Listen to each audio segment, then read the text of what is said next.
Frank, let's move on. I wanted to talk to you about working from home.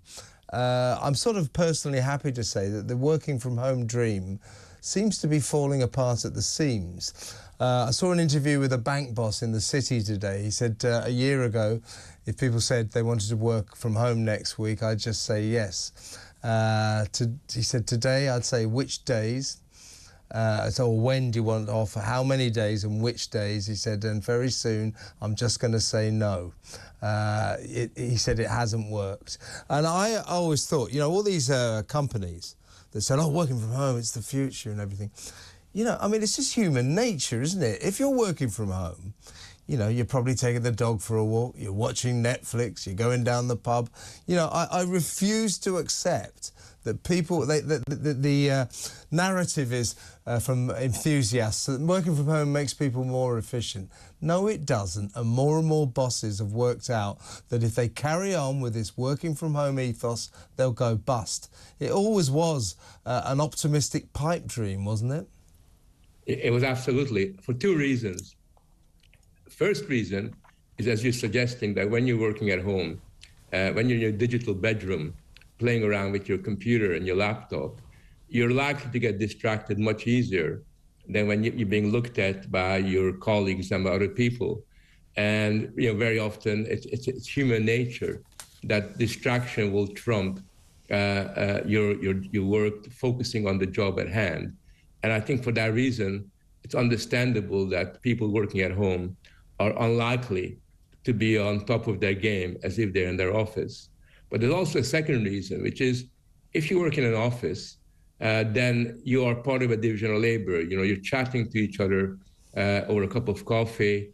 You kind of passing stuff on to each other. You kind of learn from each other's mistakes. You sometimes pick up some really good ideas from the people you're working with. And very often it's that dynamic interaction that you get in an office or in any workplace that can be a very creative experience and can really assist the development of an organization in the right kind of way, aside from creating collegiality and solidarity, which is itself a very powerful instrument for building a company.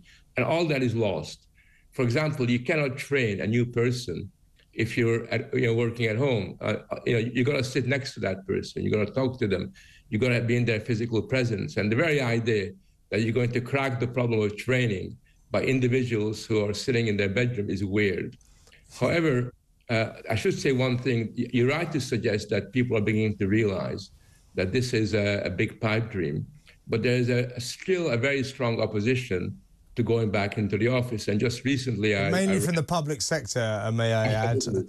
Exactly. So even the people working in the intelligence service, I just read the other day, there's many of them who work out of home, and people are worried that they can very easily be hacked by hostile national powers. Imagine an MI5 guy not going to the office but playing around with their computers at home. I mean, they really are vulnerable to all kinds of attacks and problems, hacking from without. So I am worried when you have such a large percentage of civil servants never leaving their house, what kind of contribution they make to the good of the nation.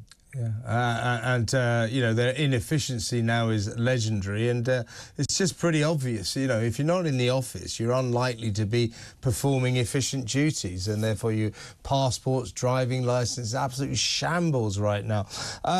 Let's move on, Frank. Let me ask you this. We've got the grim prospect next week of these synchronised strikes between the hospital consultants and junior doctors. We've already had the nurses strike. There are promises of more strikes in October to coincide with the Tory party conference. Now, the point about medical strikes is, you know, don't get me wrong, I'm a big fan of the sacred right to withdraw your labour in pursuit of a better deal. That should be part and parcel of any liberal democracy. That's a correct thing for workers to be able to do. However, sensibly, we have certain workers who are not allowed to go on strike. The police, the army, prison officers. You know, it obviously makes sense. Now, when doctors go on strike, particularly when they in my view, rather maliciously start coordinating them with other doctors. And when nurses go on strike, when ambulance drivers go on strike, let's not beat about the bush. Patients die because of these industrial actions.